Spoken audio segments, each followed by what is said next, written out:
So with my luck barely pulling through on that recent summoning video, Precia was the character that I barely managed to get. Wish that I could have honestly skipped that banner, but you know, the whole lame bond stuff, you know how it is. Precia can be a bit confusing to use, but trust that she is an easier character to use compared to her banner mate. So without further ado, let me show you guys what she's all about and how to get her started. So with talent, when entering battle, her attack and defense are increased. After she takes action, she can select the talent skill. She has Time Flux. What it does is that the duration of her buffs and debuffs are decreased by 1, and all skill cooldown is decreased by 1 turn. She has another one, Chrono Break. The duration of her buffs, debuffs do not decrease, as well as her skill cooldown. When using Chrono Break, if she's in a danger zone when using it, she gets Temporal Nexus, which just basically gives her a revive effect, which cannot be dispelled, ignores immunity that lasts for 1 turn. The cooldown of it can be triggered again after 3 turns. I'm really loving the official names of her talent skills. It sounds so much more cooler. So yeah, with Precia, you're going to be using her skills so efficiently, and you're going to have really good control on whatever she has on her. You're also not really forced to use her talent if you don't really want to. So yeah, really nice for situational purposes. For a class route, I highly recommend putting her in a holy class if you want to bring her in PvP, so that she benefits from Lightbringer, and also this gives her more equipment options. But her Lancer class does give her more stats, so choose whatever that you prefer. With the class Mastery Stone, for the armor and headwear, HP, attack, and defense, although with the headwear, I recommend defense especially in PvP, but you can also do magic defense if you really want to. But I would lean more towards to defense. Then with the weapon and accessory, HP, attack, and skill. Then with the Arena Stones, I would just give her a defensive set, since she does have a really hard time approaching. But if you don't care, then a offensive set would be fine, if you like the big damage. The best soldiers that she can use are the Angels, mainly I would say if you're going against magic attackers, because at least then you can put up decent damage. The Unicorns are going to be so amazing in maps with terrains that are hard to move around in. The Giant Lizard Rider will be her hardest hitting soldier. There's also the Holy Guard Mage as well. They have a good balance of defensive and offensive stats, but you're really only getting that offensive boost if you have her in a Holy class. Otherwise, they're really only getting the defensive boost. An honorable mention will go to the Hoplite, but I would say only if you have her in a Lancer class, just in case if you have to deal with infantry, because they do ignore class disadvantages when you're the one attacking. The best weapon that she can use is of course the Ragnarok. The Ragnarok should always be your number 1 best in slot for a lot of characters. Then your second best choice options would be something like the Routing Light, Peacemaker, or Throne Guardian as your third option. But in a Holy class, you have a little bit more to choose from. Luckily, you are still able to use the Ragnarok. The Bone Crusher would be your second best, as well as Mimir, then Molnar will be your third best option. The best armor is also of course, the Forbidden Battle Armor. You know how it goes. Then you want Time Mat. Just make sure that you are in mixed forces though, so you have that magic mitigation. Or you can even use the Aeolus armor. I know in her Holy class, she has a few more stuff that you would think is also good, but I say that they would be your third best option. Because the armor that I listed will help her actually survive stuff. Her helmet choices is kind of a different situation. Tyr is your best option for that skill damage, otherwise you can use the Aeneas for more defensive stats. In her Holy class though, you can use Holy Aegis for the survivability, then maybe you can even use Tenuos as your second best option. Then with the accessory, you can use Apex Boots. Weirdly enough that you can't use it in her Holy class, but if you want her to be pretty tanky, you can use Overlords or Swordsmith Metal. Swordsmith is good for situational stuff like Immunity to Silence, which is going to be really nice because if that happens, she can't use her talent skill. Overlords just helps her be immune to stat drop and mobility. Then you can use the Wing of Shin Guard for the defense increase, which will be good against like assassins. Some other options that you can opt in for is the Bloodthirsty Nail for the silence immunity or anything to increase her attack. Then with the enchants, you want Breeze. It'll even stack with the 1C skill, so you don't gotta worry. Alright, so now that you guys know how to build Precia, let's move on into her first Awakening stage, if you're one of those people that are struggling with it. Alright, so we're gonna be up against Sherry, Elwyn, and then Bolzel. With the skills that you want to run on her, you definitely want her 1C skill because it does give her the mobility increase. Then you definitely also want Frontal Assault for the defense increase. Then the second one could be just whatever. You can even run her passive skill for the HP increase if you can't like one shot or something like that. Heck, maybe even Armor Pierce for the defense drop. There's also the AoE, but it has a pretty short range, so if you know how to angle yourself right to where you can use it safely, then it'll be good chip damage. With the soldiers that you can run, if you have her in a holy class, you can use the Holy Guard Mage, really good balance of offensive and defensive stats. The Giant Lizard Rider, really helpful especially if you have her in her Lancer class, because you can deal with Elwyn, plus they are going to be your hardest hitting soldier. But if you don't have these guys upgraded, then Unicorn will be fine. The Angels are just pretty decent soldiers. The Griffin Knight can also hit hard, but they can't like really survive stuff. I feel like most of you guys are going to go with Angels because that's like really common soldiers that people use. But if you have at least the first 3 soldiers upgraded, then they're going to help you a lot. But in this one, I am going to run Unicorns, just so that I can show you guys how easy it is to use them. Alright, so if you want to deal with Sherry, if you can't survive her attacks, then I highly recommend going to the tiles so that you can get the defense boost. Use her 1C for the mobility. In the second turn, I'm just gonna put her right here. I'm gonna see where Sherry actually angles herself or positions herself. Okay, yeah, so pretty good. If you don't have the unicorns, then you can't really go to the tile above Sherry for the defense boost. So you may have to play around differently compared to me. So yeah, this is perfect for me because I can stay on the defensive terrain and use frontal assault for the defense increase. And with this, we should be able to kill Sherry and not take too much damage. And if you can't one-shot her, just be hopeful that you can survive her attacks or try to get her to use her AoE so that you don't take too much damage. And I'm gonna go with Time Flux to get my skill back. Not that I really need it, I don't think so. Well, maybe for Bozo actually, but I don't think so. With Elwyn, if you're using the cavalry soldiers, then it should be no problem. You should be able to deal at least lots of damage against them. If not, also just go to the left or right, or turnstile and use your talent skill to get frontal assault back. And then with Bozo, make sure you do your positioning right because he does have AoEs. So I'm gonna put Precia right here so that she doesn't get in range of his AoEs. Then use her 1C skill because I don't really need to because I'm in perfect position. And then right here, just use her skill, kill Bozo. So yeah, this one can be pretty tough if you don't have at least decent investments to her, because you are forced to take in damage, which may or may not be that bad considering how much defense that you can give her, because you have frontal assault and her talent increases her defense. So yeah, take advantage of your terrains as well and know at least about her mechanic. Alright, here we are, her 3C. A 5-turn cooldown that can attack from 2 blocks. The passive, when she uses Time Flux, she gets Moment of Glory, which just increases her damage dealt for 1 turn. It's a single target that dispels 5 buffs from the enemy before battle. Then after battle, it increases all the skill cooldown by 1. Soldiers can attack with her and the enemy is still alive. The caster will return to the state before taking action, which just means that she teleports to the tile that she was at before she made the attack. So similar stuff to SP Matthew. It can be triggered again after 2 turns. Honestly, most of it is just normal 3C stuff. I really do like that she has similar stuff to SP Matthew. That gives a unique effect as well. Increases the enemy skill cooldown, which is something that we don't really see often. For what it's doing, it's pretty good. But considering that Precia can hit pretty hard, the condition for her to be able to teleport back to where she was before can be pretty tricky. So yeah, I would say use this depending on the situation. Like for example, if you're afraid of Precia being alone and potentially losing her. But don't forget that she does have a revive effect too. Just be mindful of that. Alright, so if you guys are curious, this is what her 3C animation looks like.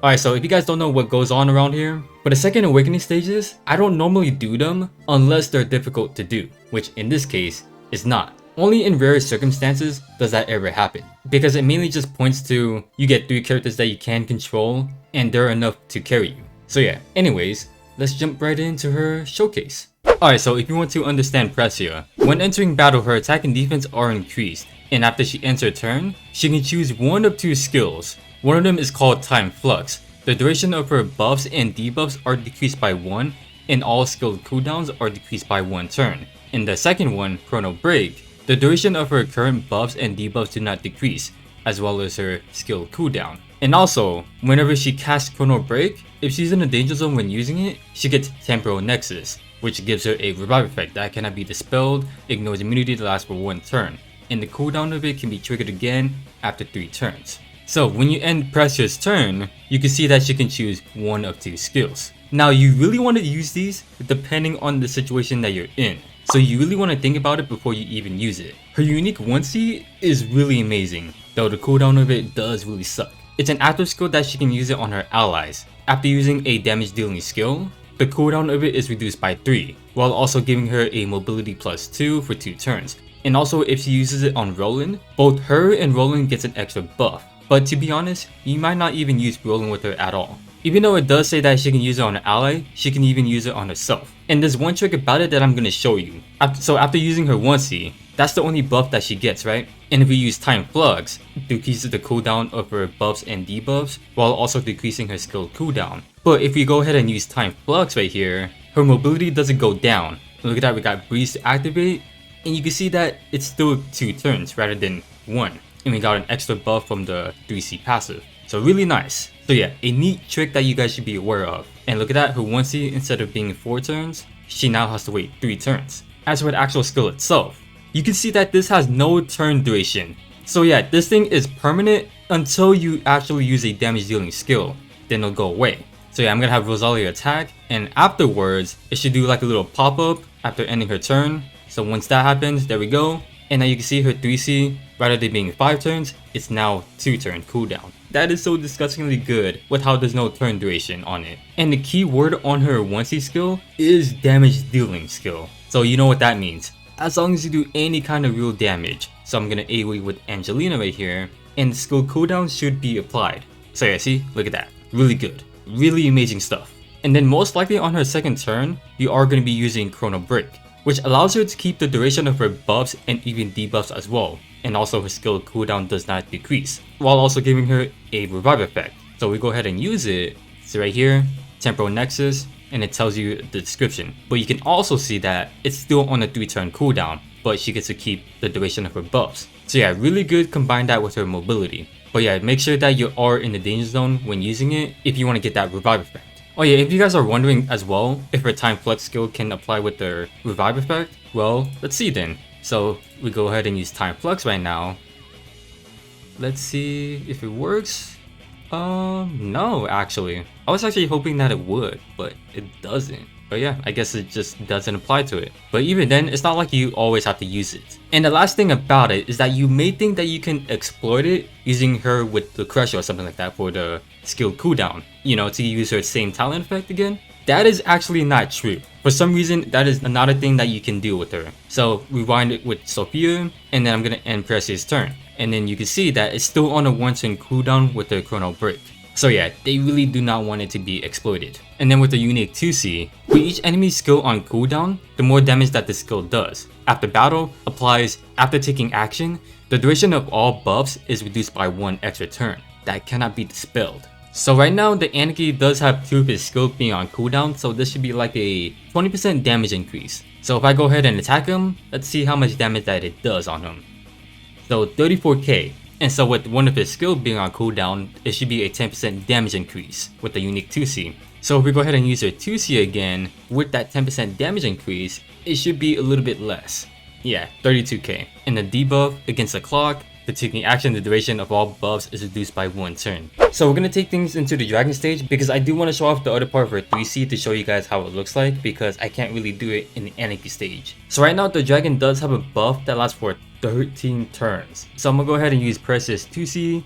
She might die because of that insane, or actually not, she actually living. So the buff did get applied against the clock, so after taking action, the duration of all buffs is reduced by 1 turn. Now I did do a few testing with it, and I had some weird cases with it where like sometimes it would work and sometimes it doesn't. Like I don't know what's up with that, to be honest. So the dragon does take action, right? And you can see that it goes from 13 to 12, where it should have been 11 turns instead. And it should be as simple as after taking action, but it doesn't work.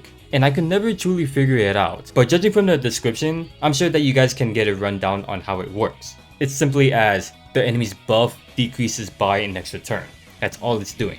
Okay, now we can go back to the showcase. And now onto her 3C. 5 turn cooldown that can reach 2 blocks. The passive on it, when using Time Flux, you get a special buff that lets her do 50% damage increase. So what that also means is that you can stack another damage increase buff as well. It's a single target that dispels 5 buffs before battle. After battle, increases all of the enemy skill cooldown by 1, and melee soldiers can attack with her. If the enemy is still alive, the caster returns to the state before taking action. The cooldown of it can be triggered again after 2 turns. So basically what that means, if you guys know what SP Matthew talent does, it's pretty much the same thing. So yeah, after she takes action, right, you go ahead and use Time Flux. It's a special kind of buff that just increases her damage dealt. So if we go ahead and use the skill on Aniki right here,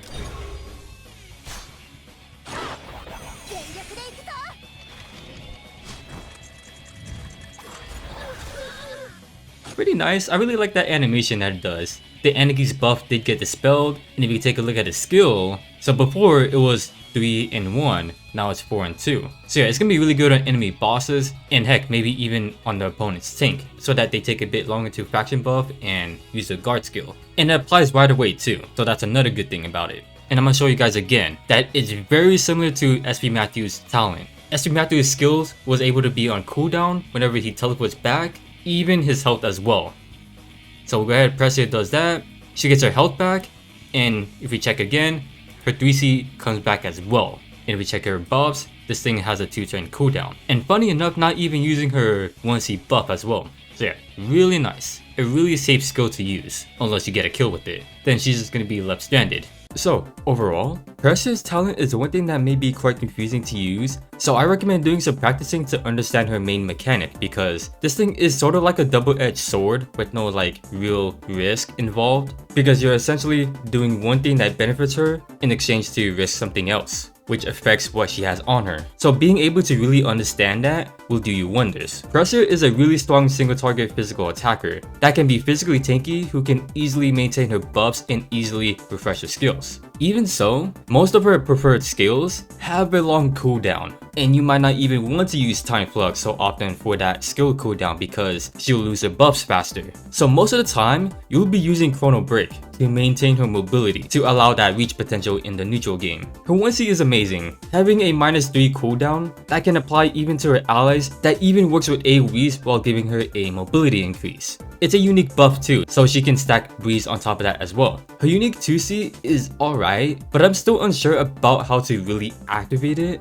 even despite all my testing, but you can get a rundown on how it works. Most likely though, you'll be running Frontal Assault anyways. The 3C feels like your standard, really strong skill, with the exception of being able to reposition her back to where she was, making her approach option pretty safe. But that's as long as you don't get a kill with it. Sadly, it's the only skill that she has that reaches 2 blocks. And that's another thing that makes it kinda hard to use her. Her mobility is lacking, hence why you want all the mobility so she doesn't struggle approaching as much, even with unicorns. Even with all of that, Precia is still a pretty solid character to use. May be kinda difficult to get used to, but once you do, you'll be able to use her in the right situation, and dealing with her negatives won't be as bad. There you guys have it. That was Precia's showcase. I feel like Precia's positives and negatives both equally contribute to her gameplay. In regular content, she's alright. That extra cooldown on her 3C will be quite effective against bosses since it triggers right away, even in PvP. But I say to make sure that you put her in her holy class and build her to be quite defensively, while still trying to get lots of attack on her, because you're going to be playing it pretty slow with her. Even with all the mobility that she gets, she'll still have a hard time reaching her opponents, as her 3C is really the best option for that kind of stuff.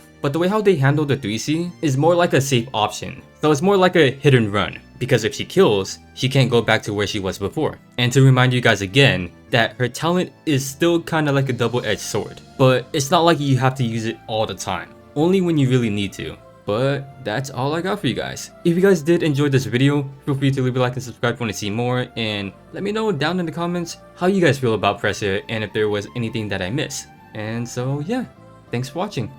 Your fellow Z.